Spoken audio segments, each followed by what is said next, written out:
ancora in studio, va in uno sportello bancomat per effettuare un prelievo nella zona vulcania di Catania e trova 500 euro dimenticate da chi prima di lei aveva compiuto delle operazioni bancarie. La giovane catanese non ci ha pensato due volte e ha consegnato l'intera somma ai poliziotti del commissariato Borgo Ognina. Gli agenti hanno rintracciato il proprietario, un anziano che in un momento di confusione aveva dimenticato le banconote. Con questa storia a lieto fine noi ci fermiamo, grazie per averci seguito. Dopo di noi barzellette, poi in prima serata Toti e Totino, la serie. A tutti voi un buon proseguimento su Antenna Sicilia.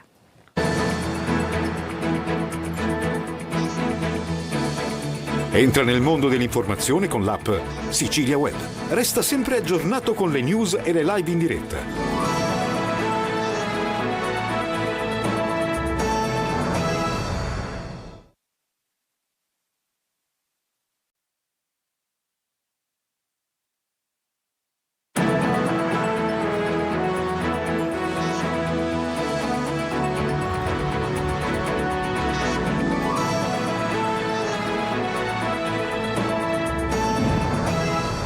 Buongiorno, benvenuti alla TG Sicilia. Vediamo i titoli del nostro giornale. Omicidio a Palermo, Giovanni Bruno Madonia confessa: sono stato io ma non ero lucido. Il 23enne ammette di aver ucciso il vicino di casa al culmine di una lite sotto l'effetto di alcol e droga. Resta da chiarire il movente.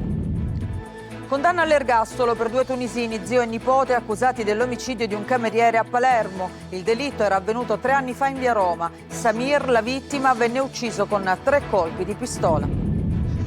Giornata da bollino rosso in Sicilia, anche oggi temperature sopra i 40 gradi in diverse zone dell'isola. Allerta rossa per gli incendi su tutta la regione. A Palermo stop alle carrozze trainate dai cavalli.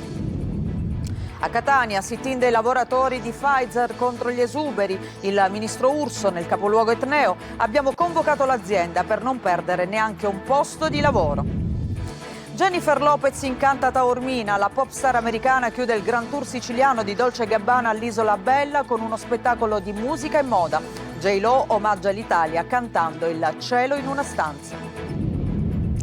Calciomercato, il direttore sportivo Varrà impegnato a sfoltire l'organico del Catania. L'obiettivo è consegnare a Longo una squadra giovane e competitiva.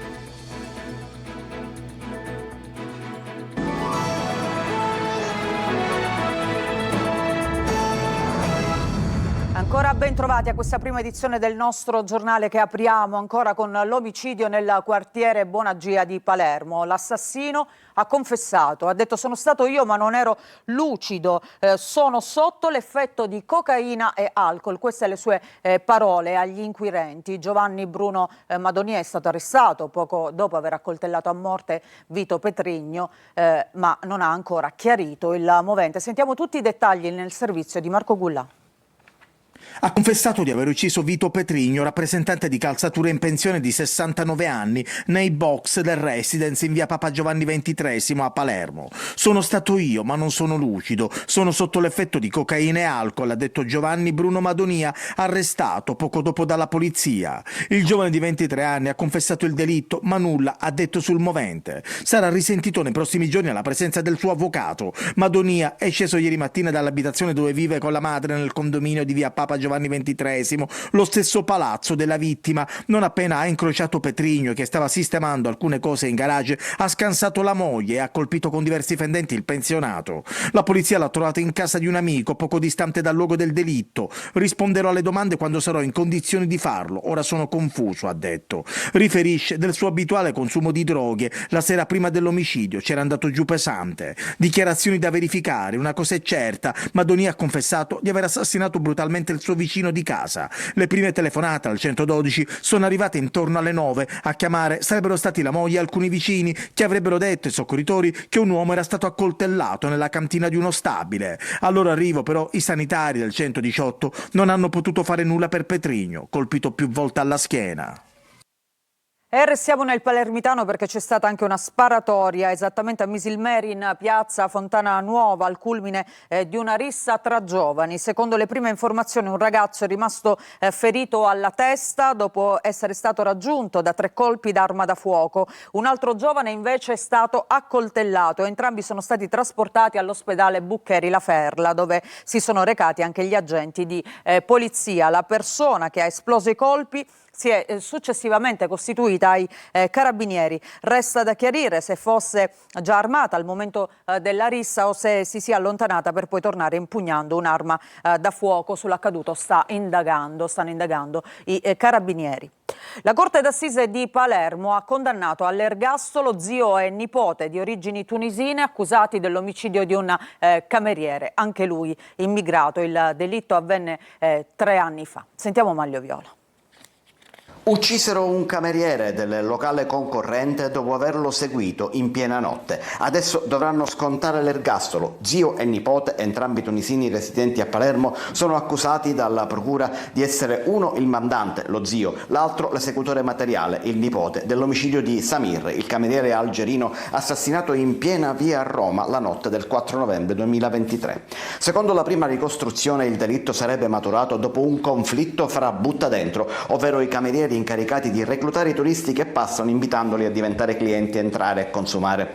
Un movente che però non è mai stato dimostrato e che presto è uscito di scena nel processo. Pur senza un movente chiaro, zio e nipote tunisini sono stati condannati anche se da sempre si professano innocenti. L'accusa ha infatti presentato le immagini della videosorveglianza cittadina che mostrano come la vittima sia stata seguita dopo aver finito il turno di lavoro. Le riprese hanno poi mostrato i movimenti del killer, permettendo agli inquirenti di ricostruire la dinamica. Ora è arrivata la condanna all'ergastolo per entrambi. A Catania mitragliatrice e munizioni rubati dal carcere di Bicocca. Ci sono 4 arresti, tra questi anche un agente della polizia penitenziaria. Giusy Lazzara. Una mitragliatrice rubata e la poliziotta penitenziaria arrestata. Accade anche questo nel carcere di Bicocca a Catania. L'anno scorso sparisce una pistola M12 con le munizioni. Le indagini si concentrano subito sull'agente penitenziaria che per ultima aveva utilizzato l'arma. Lei, pensando di farla franca, si era impegnata a dare una mano nelle indagini, millantando anche conoscenze in ambienti criminali. Così aveva indicato una donna con precedenti penali che poteva fare da tramite per il recupero dell'M12. Si scopre invece dalle intercettazioni e dalle dichiarazioni di fonti investigative che l'agente penitenziario era in contatto non solo con la donna indagata, anche per spaccio di stupefacenti, ma con i figli, uno dei quali aveva preso e nascosto l'arma rubata in carcere e, lo vedete in queste immagini, l'aveva nascosta vicino all'abitazione dove viveva con la famiglia. Poi sui social si vantava col fratello, mostrando le armi. Dalle intercettazioni si è scoperto che nel furto era coinvolto anche un detenuto del carcere. L'arma è stata recuperata. L'operazione della Polizia di Catania e della Polizia Penitenziaria di Palermo ha portato alle misure cautelari. Per tutti e 4 l'accusa è di peculato, detenzione di armi da guerra e spaccio di stupefacenti. E adesso cambiamo argomento. La Sicilia è nella morsa del grande caldo. Anche oggi allarme rosso per incendi in tutta l'isola e si prevedono temperature sopra i 40 gradi. Sentiamo Angelo Gagliano. La Sicilia boccheggia e continuerà a farlo anche nei prossimi giorni. Le temperature record di queste ore, 43 gradi a Partinico, oltre 42 in provincia di Catania, potrebbero essere superate nel fine settimana. Il servizio informativo agrometeorologico siciliano segnala temperature superiori a 42 gradi in diverse zone della Sicilia, da Caltanissetta ad Agira. L'abbraccio soffocante dell'anticiclone africano, secondo gli esperti, potrebbe portare la colonnina di mercurio, in particolare sul versante centro-orientale dell'isola, a sfondare la soglia dei 45 gradi. L'allerta resta alta, ma non solo per l'ondata di calore, anche per il rischio incendi. Bollino rosso a Palermo, mentre Catania e Messina sono state inserite nella fascia di allerta arancione. Sicilia assediata dal caldo, abbiamo detto, e come sempre puntuali riappaiono i piromani. Ad Alcamo, nel Trapanese, i carabinieri hanno arrestato un uomo per l'incendio boschivo con l'aggravante di avere danneggiato aree e specie animali protette. Il rogo a Baia Santa Margherita ha distrutto 20 ettari di macchia mediterranea. Nuovi focolai al villaggio Viareggio Primosole nel Catanese. Il fuoco non ha risparmiato neanche l'oasi naturalistica del Simeto. A Siracusa per il fine settimana la Protezione Civile ha previsto un piano con 4 postazioni climatizzate gestita dalla Croce Rossa a Ortigia e in altre zone della città. E anche oggi resterà in vigore a Palermo il divieto di circolazione delle carrozze trainate da cavalli per le alte temperature previste, lo comunica l'assessorato al benessere animale. Adesso parliamo del paradosso dell'acqua in Sicilia, dighe piene e rubinetti vuoti. Sentiamo Gerry Italia.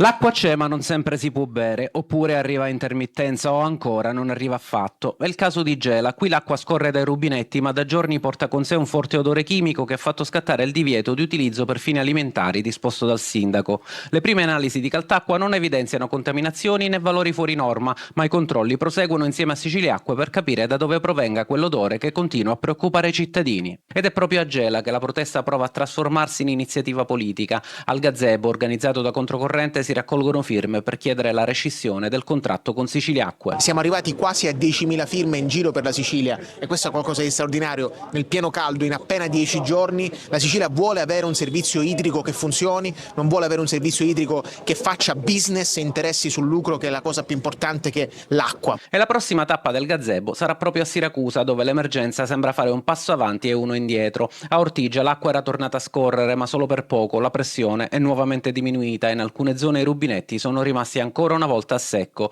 E infine il paradosso di Agrigento, nella borgata di Maddalusa. Qui l'acqua non manca perché non c'è, ma perché non può arrivare. Le abitazioni sorgono in un'area sottoposta a vincolo e prive dei requisiti di legge. Dopo settimane di tensioni, il tavolo convocato in prefettura ha aperto uno spiraglio soltanto per le persone più fragili. Anziani, bambini piccoli e disabili potranno ricevere l'acqua fino alla fine dell'estate. Poi, salvo nuovi sviluppi, i rubinetti torneranno a chiudersi. Per le istituzioni non è un'emergenza idrica, ma un problema urbanistico. Per chi vive qui però la differenza cambia poco. 3 città, 3 emergenze diverse, un unico denominatore in una Sicilia dove l'acqua oggi non manca nelle riserve ma continua invece a mancare nelle case dei cittadini. E ora l'avvertenza Pfizer, ieri sit-in dei lavoratori davanti allo stabilimento contro gli esuberi. Sentiamo Tonino De Mano. Noi ci aspettiamo che Pfizer indietreggi dalla sua decisione, perché non vogliamo assolutamente lasciare il territorio. Aspettiamo che Pfizer indietreggi e sotto il sole cocente, con una temperatura che sfiora i 40 gradi, lavoratori e sindacati sono dati appuntamento davanti allo stabilimento di Catania per manifestare contro i tagli della multinazionale farmaceutica che ha annunciato oltre 330 esuberi, ai quali si aggiungono un'altra quarantina dell'indotto. Una vera mazzata per i lavoratori che vedono precipitare progetti di vita e futuro. Dopo tanti anni di precariato e 6 di disoccupazione di intermezzo, finalmente ero riuscita ad avere la stabilizzazione in questa azienda, ma eccoci qua a combattere per mantenerci il posto di lavoro, con una famiglia alle spalle, 2 figlie da crescere, il mutuo da pagare. Gazebo, ombrelli, ventagli e bottigliette d'acqua sono fedeli alleati. In questo scenario però anche il caldo passa in secondo piano. Un'azienda ambigua che a parole dice di voler restare qui a Catania, perché nei fatti sta smantellando pezzo dopo pezzo tutta l'azienda. Vicinanza ai lavoratori è stata espressa da Monsignor Luigi Renna, che ha scritto una lunga lettera aperta. A fare da portavoce e sintetizzarla ci ha pensato Don Alfio Carbonaro. Invita l'azienda a riflettere su quelle che sono le motivazioni che la portano ad avere questo atteggiamento nei confronti dei lavoratori, della città, perché si guardi a quello che è lo sviluppo del territorio, a quello che ha dato l'azienda nel passato e quello che può dare ancora nel futuro. Il 22 luglio l'avvertenza approda a Roma al Ministero del Made in Italy. E sulla vicenda è proprio intervenuto il ministro Urso, lo sentiamo. Abbiamo convocato l'azienda, come sempre facciamo in questi casi, con l'obiettivo di realizzare un diverso piano di rilancio produttivo dello stabilimento che consenta di tutelare tutti i lavoratori. Inizia un processo in cui ci confronteremo anche con gli enti locali, comune, regione e certamente con i sindacati, affinché si possa trovare una soluzione condivisa e sostenibile, salvaguardando lo stabilimento e la sua attività produttiva. L'azienda debba continuare a produrre qui a Catania. Tra l'altro l'industria farmaceutica in Italia cresce nella produzione e cresce nell'esportazione e altri investitori intendono puntare sul nostro Paese. In ogni caso il processo deve essere governato, come abbiamo sempre fatto in questi anni al Ministero, salvaguardando sempre tutti gli stabilimenti e tutelando i lavoratori. Stipendi e contributi in arretrato, sciopero dei lavoratori dell'8-2 della Ragusa Catania. Ance Ragusa ha convocato per lunedì un incontro sindacale. Veronica Barbarino.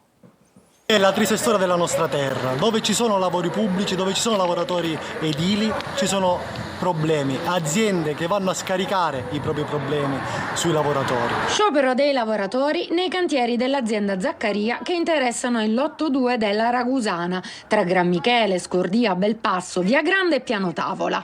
Alla base della protesta 2 mancati stipendi e contributi in arretrato. Sono ben 300 i lavoratori che ad oggi aspettano le buste paga, gli stipendi di maggio e di giugno, nonché un pregresso di cassa edile da novembre ad oggi. Lo sciopero ha visto 2 presidi, uno nel cantiere di Massa Annunziata e l'altro nel cantiere dell'8-2 della Ragusana, allo svincolo Scirri. Ci sono già state alcune interlocuzioni con l'azienda che incontreremo la prossima settimana, però non ci danno tante rassicurazioni perché già nel passato avevano fatto delle promesse che sono state continuamente disattese. Confermata l'attivazione delle procedure di surroga nei pagamenti nei confronti delle stazioni appaltanti e la richiesta di blocco degli stati di avanzamento lavori affinché le risorse pubbliche vengano prioritariamente destinate al pagamento delle retribuzioni arretrate e alla regolarizzazione delle posizioni contributive dei lavoratori. Nel frattempo Ance Ragusa ha convocato per lunedì un incontro sindacale richiesto dall'impresa Edilzeta SPA per sottoscrivere un verbale utile alla risoluzione immediata della vertenza in corso. Domani l'anniversario della strage di Via D'Amelio in cui persero la vita il giudice Paolo Borsellino e gli agenti della scorta. Al Tribunale di Palermo inaugurata una mostra fotografica. Vediamo.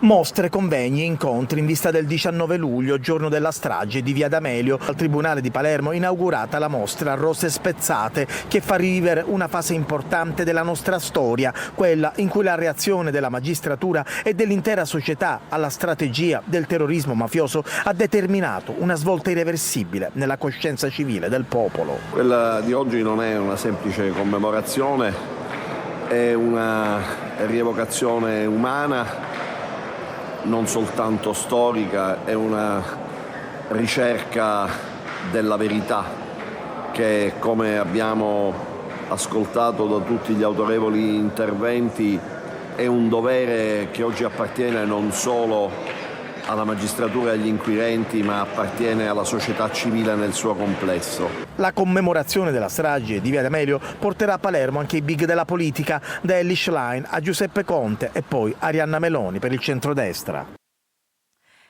Cambiamo argomento. Jennifer Lopez è stata la protagonista della party di Dolce & Gabbana per la chiusura dell'alta moda all'Isola Bella di Taormina. La pop star americana si è esibita sulle note di alcuni dei suoi più grandi successi, tra cui Let's Get Loud e Waiting for Tonight, ma ha anche omaggiato l'Italia con Il cielo in una stanza di Gino Paoli. Per la performance Jennifer Lopez ha sfoggiato 4 differenti look custom made. Dopo la serata l'artista ha ringraziato i 2 stilisti con un post sul suo profilo Instagram da oltre 240 milioni di follower. Una notte che non dimenticherò mai. Grazie mille ai miei bellissimi Domenico e Stefano per avermi voluto a chiudere l'alta moda, ha detto J-Lo.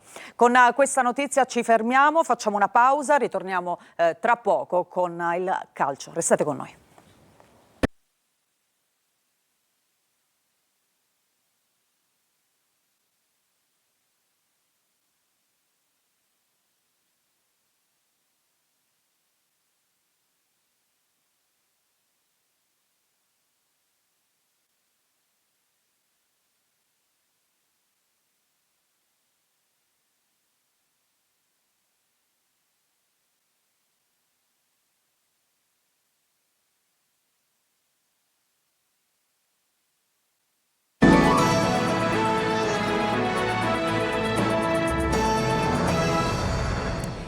Bentornati, seconda parte del nostro giornale. Adesso la Serie C. Catania è impegnato su 2 fronti. Si lavora in sede agli ordini di Longo, mentre il DS Varrà è indaffarato a sfoltire l'organico. Ufficiali le cessioni di Miceli e Frisenna. Tonino De Mana. Nel giorno della presentazione il nuovo DS Varrà era stato chiaro: bisogna sfoltire l'organico, ringiovanirlo e soprattutto nessuno è incedibile. Il mercato del Catania si muove quindi in questa direzione con l'obiettivo di abbassare l'età media e consegnare al tecnico Longo una squadra combattiva e competitiva. Doppio allenamento in sede per i rossazzurri con il programma di lavoro che ha dovuto tenere conto anche del forte caldo. Gruppo in campo di buon mattino e dirigenti impegnati nelle delicate manovre di mercato. Ieri è stato il giorno della Dio di Miceli, approdato alla corte di Birindelli al Novara e di Frisenna, quest'ultimo ceduto a titolo definitivo al Cittadella. Valigia in mano anche per Carnielutti, che non rientra nei piani di Longo e che interesserebbe a Sorrento e Guidonia. Sul piede di partenza Di Noia, Bocic e Chiarella. L'obiettivo è sfoltire l'organico per poi concentrarsi alle manovre in entrata, tenendo presente che gli arrivi di De Falco e Miai, in considerazione della giovane età, possono considerarsi operazioni secondarie e che serve ben altro per alzare il livello tecnico della squadra e stuzzicare quindi la fantasia dei tifosi. In entrata, brusca frenata per l'esterno Todisco dell'Avellino, che starebbe valutando un'offerta della Virtus Entella. Intanto si separano le strade del Catania e del preparatore atletico Giovanni Petralia, che non hanno trovato l'intesa per proseguire insieme. Ci fermiamo con questa notizia, grazie per averci seguito. Vi ricordo che il prossimo appuntamento con l'informazione ritorna alle 13:30. A tutti voi un buon proseguimento.